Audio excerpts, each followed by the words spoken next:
आशा करता हूँ आप सब बहुत अच्छे होंगे। मेरा नाम है सिद्धांत अग्निहोत्री। स्टडी ग्लोस पे आपका बहुत बहुत स्वागत है। बहुत बढ़िया, शानदार, ज़बरदस्त, जिंदाबाद। अमेरिका ने और टर्की ने दोनों ने यूनाइटेड नेशंस में परमानेंट मेंबरशिप को लेकर भारत का सपोर्ट किया है। दिल्ली डिक्लेरेशन, ये शायद G20 इतिहास की सबसे शानदार G20 है, क्योंकि जो यहाँ पे प्रोजेक्ट साइन हुए हैं क्लाइमेट चेंज को लेकर, दिल्ली डिक्लेरेशन, सारे देश एक सेम पेज पे आ गए कि हाँ बहुत ज़्यादा ज़रूरी है। लेकिन रशिया को हम कंडेम नहीं कर सकते क्योंकि हम सबको ज़रूरत है, बट कोई भी वॉर नहीं चाहता है, तो जल्द से जल्द इसका सोल्यूशन निकालना है।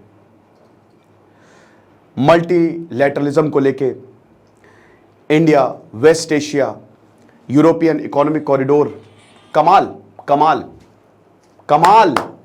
लेकिन सबसे बड़ी बात यह है कि यूनाइटेड नेशन सिक्योरिटी काउंसिल में भारत को अभी तक परमानेंट मेंबरशिप क्यों नहीं मिल रही है। बात करेंगे एक एक चीज की, लेकिन उससे पहले दोस्तों आज हम अपना बैच क्लोज कर रहे हैं। फाइनली हमारा बैच क्लोज हो रहा है। 490 रुपए का कोर्स। बच्चे पगला चुके हैं, कह रहे कि सर कैसे, मतलब आप फ्री ही है एक तरीके से इतना कुछ, क्योंकि ये 20-20, 25-25 हज़ार के कोर्सेज बाहर है। हम आपको 150+ घंटे दे रहे हैं, आपके आंसर चेक हो रहे हैं हिंदी इंग्लिश दोनों मीडियम के। तो फटाक से कोर्स को अवेल करिए, रात 12 बजे सेल खत्म हो जाएगी। चलो, तो हम बात करेंगे यहाँ पे यूनाइटेड नेशंस परमानेंट मेंबर्स की। देखो यूनाइटेड नेशन, सबसे पहले समझो कि यूएन क्या है। आपको पता है, ये मुझे बताने की जरूरत नहीं है। यूनाइटेड नेशंस जो है ये पूरी दुनिया के सारे देशों का समूह है, ठीक है। लीग ऑफ नेशंस 1919 में बना, 1945 में यूएन आया। क्यों आया? देखो, ये जो हमारा लगभग मॉडर्न इतिहास रहा है, स्पेशली पिछले 2000 सालों का अगर आप इतिहास देखो तो बहुत युद्ध हुए हैं, बहुत ज्यादा युद्ध हुए हैं। अभी मैं ओशो की किताब पढ़ रहा था, तो उन्होंने ये बात लिखी है कि हम प्रेम प्रेम की बात करते हैं, प्रेम प्रेम प्रेम, लेकिन दुनिया में प्रेम है ही नहीं, घृणा ही है। हर कोई एक दूसरे से नफरत ही कर रहा है, यहाँ पे युद्ध हो रहे हैं। तो प्रेम की बातें बहुत हो रही है, लेकिन प्रेम दिखता नहीं है। बात सही है उनकी भी। तो यूनाइटेड नेशंस जो है, पहले तो लीग ऑफ नेशंस आया 1919 में, वीक था। वर्ल्ड वॉर 1 एक ऐसा वॉर था जिसमें इतने लोग मारे गए कि सबकी बगिया खड़ी, मतलब भाई हम नहीं करेंगे, ठीक है। एक बहुत ही शानदार, अभी तक जो सबसे बेहतरीन मैंने वर्ल्ड वॉर 1 की किताब पढ़ी है, all quite on western front. वो किताब आप जरूर, किताब छोड़िए, उस पर एक मूवी बनी है, ठीक है। वो मूवी आप देखिए। जितने भी वॉर वेटरन्स हैं उन्होंने बोला कि भाई ये एग्जैक्ट मूवी है। 1918 बहुत शानदार मूवी है, लेकिन अगर आप किताब पढ़ सकते किताब पढ़िए, बट मूवी देख लीजिए, बहुत ही शानदार वर्ल्ड वॉर 1 का। उसमें एक सीन है, मैं आपको बताता हूं कि वो वॉर कितना बड़ा था। दो दोस्त जो जाते हैं, उनको लगता है कि ये वॉर बहुत बढ़िया है, हम हीरो बन जाएंगे, लेकिन जब वो अंदर जाते हैं, स्टोरी यही है, ऑथर लिखता है, जब हम वो वहां पे सब, उससे खुद भी वो वॉर वेटरन था, तो जब ऑथर जाता है तो कहता है कि भाई यहां अलग ही चल रहा है, यहां सर्वाइवल की बात है कि कौन बच जाए। तो एक उसमें सीन है, किताब में लिखा है कि मेरा दोस्त जिसके साथ मैं खेला बचपन से, वो मेरी आंखों के सामने जिंदा जला दिया गया और मैं कुछ नहीं कर सका। ये वॉर की रियलिटी है। लाखों लोग मारे गए, लीग ऑफ नेशंस बना, फेल हो गया, वर्ल्ड वॉर 2 होता है, करोड़ों लोग मारे गए, वर्ल्ड वॉर 1 वर्ल्ड 2। ऐसा भयानक वॉर आज तक कभी किसी ने नहीं देखा। फिर पूरी दुनिया ने बोला भाई लड़ाई लड़ाई माफ करो, अब यूएन बना लो, तो यूएन बनता है। अब यूनाइटेड नेशंस में आर्टिकल 23 के हिसाब से टोटल कितने, 15 मेंबर्स हैं, जो यूनाइटेड नेशन चार्टर बना है, पूरा रूल। मुझे यूनाइटेड नेशन शुरुआत से डिस्क्रिमिनेटरी लगा है, शुरुआत से। पहली बात तो सदस्यता आपने क्लोज कर दी। यहां पे वर्ल्ड वॉर 2 और वर्ल्ड वॉर 2 में जो एलाइड थे, कौन थे? इसमें सबसे पहले आपका अमेरिका पहला मेंबर, जिन्होंने मिलके वर्ल्ड वॉर 2 लड़ा। चाइना दूसरा मेंबर, सोवियत था उस समय तीसरा मेंबर, यूके और फ्रांस चौथा, पांचवा मेंबर। तो ये 5 परमानेंट मेंबर है, P5। अभी एक जर्मनी हो गया +1, जर्मनी P5+1 हम कहते हैं। उस समय जर्मनी को तो आपको पता ही है कि अब नहीं कर सकते थे। जर्मनी, इटली और जापान जो है, कहां चला गया, ठीक है, जापान, जर्मनी, इटली, जापान जो है, तो ये ऑपोजिट में थे, एक्सिस पावर्स। तो इनको अब हुआ क्या कि जब ये वर्ल्ड वॉर 2 खत्म हुआ, तो इन्हीं परमानेंट 5 जो ये 5 का ग्रुप था, उनको यूनाइटेड नेशंस की परमानेंट सदस्यता मिली। भाई ये क्या है? उसके बाद यूएन चार्टर में 108 109 डाल दिया गया कि अगर आपको कोई और परमानेंट मेंबर, देखो सिंपल सी बात है कि अगर भारत को इसका परमानेंट मेंबर बनना है तो आपको यूएन चार्टर को अमेंड करना पड़ेगा। इसका मतलब यह है कि पूरी दुनिया में यूनाइटेड नेशंस में जितने मेंबर्स हैं 2/3 लोग उसको रेटिफाई करेंगे, 2/3 मानेंगे और उसको रेटिफाई करेंगे अमेंडमेंट के लिए, यानी कि स्पेशल मेजॉरिटी की जरूरत है। तो इसका मतलब यह है कि सारे देश जितने भी हैं, ठीक है, तो उसमें 2/3 यानी कि 200 में से लगभग जितने आपके क्या कहना है, अरे यार लगभग आप ये समझो कि 122 देशों को बुला के आप उनको बुलाइए और आप बोलिए कि भारत जो है परमानेंट मेंबर, तो ये बहुत मुश्किल है। तो यानी कि यूएन चार्टर को आपको पूरा का पूरा बदलना पड़ेगा और कोई परमानेंट रूल नहीं है यूनाइटेड नेशन की परमानेंट, बस यही है कि सारे देश जो है वो ये देख ले कि भारत जो है वो परमानेंट मेंबर बनने के लिए तैयार है। तो ये तो बात हुई यूनाइटेड नेशंस की।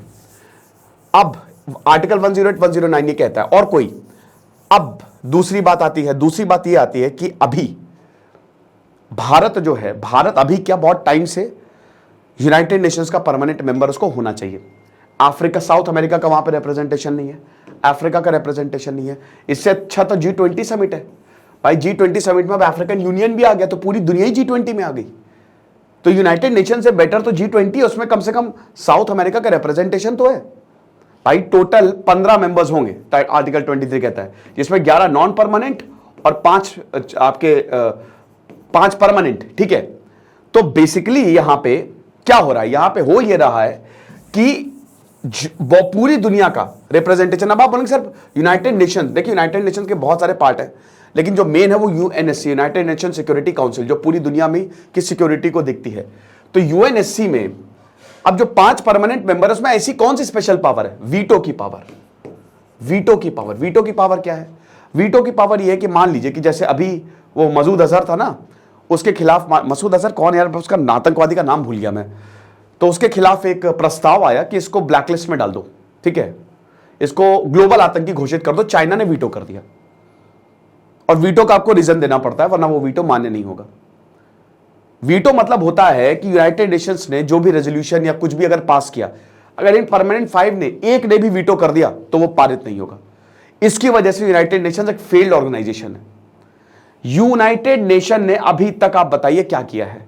अब ऐसा भी नहीं कह सकते, मदद बहुत ज्यादा की है, बट किसी भी चीज का सोल्यूशन आज तक यूनाइटेड नेशंस निकाल ही नहीं पाया है। हालांकि जब यूपीएससी में का सवाल आएगा तो आप ये नहीं लिखेंगे, आप दोनों पॉजिटिव, भाई देखो अब इनके पीस कीपिंग मिशन चलते हैं, जब भी प्रॉब्लम होती है तो यूनाइटेड नेशन सबसे पहले सिक्योरिटी देता है, सबसे पहले वहां पे एड पहुंचती है यूनाइटेड नेशंस की वजह से। दुनिया में स्टेबिलिटी है, यूनियन की महत्वता है, लेकिन कोई ऐसा नहीं है कि मतलब जैसे अभी कश्मीर सोल्यूशन ही कहा यूनाइटेड नेशन में चला गया, अटका हुआ है वो रेजोल्यूशन 47। तो अब बात है कि भाई भारत, इंडिया जो है वो क्यों परमानेंट मेंबर अभी तक नहीं है?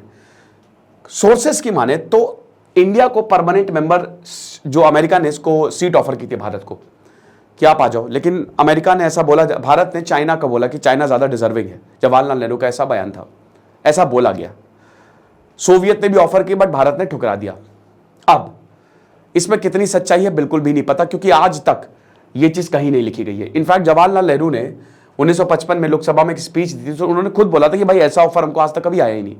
विजय कृष्ण गोखले की मैं किताब पढ़ा रहा था, उसमें उन्होंने लिखा है कि भाई, मतलब उसमें लिखा क्या, मतलब उन्होंने ये बताया है, अपने इंटरव्यूज में बोलते हैं कि इसका कोई ऑफिशियल रिकॉर्ड नहीं, हो सकता अनऑफिशियली किसी ने ऐसा बोल दिया हो, बट कोई ऑफिशियल रिकॉर्ड है ही नहीं कि भारत को कुछ ऐसा ऑफर आया था। हो सकता आया भी हो, ठीक है, नॉट, और अगर आया हो तो भारत ने बहुत बड़ी गलती की, नो डाउट, जवाहरलाल नेहरू की बिगेस्ट मिस्टेक।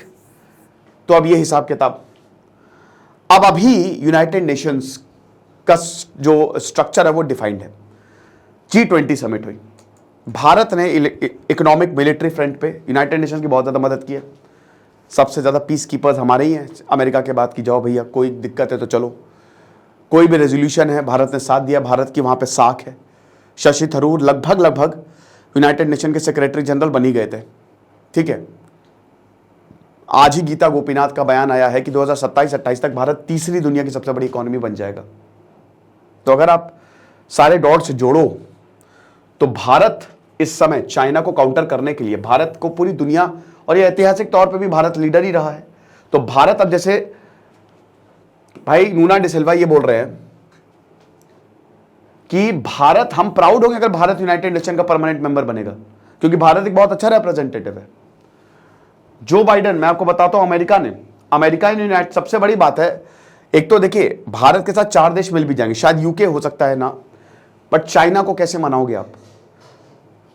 तो यहां पे president of United state Joe Biden ने रिटेलिएट किया है कि हम यूनाइटेड नेशन सिक्योरिटी काउंसिल की मेंबरशिप भारत को देने का, मतलब हम इसको सपोर्ट करते हैं पूरी तरीके से, ठीक है ना। और जॉइंट स्टेटमेंट उन्होंने दिया था, ठीक है, दोनों ने जॉइंट स्टेटमेंट दिया था कि we reaffirmed his support for a reformed United Nation Security Council, India as a permanent member. है बहुत बड़ी बात है।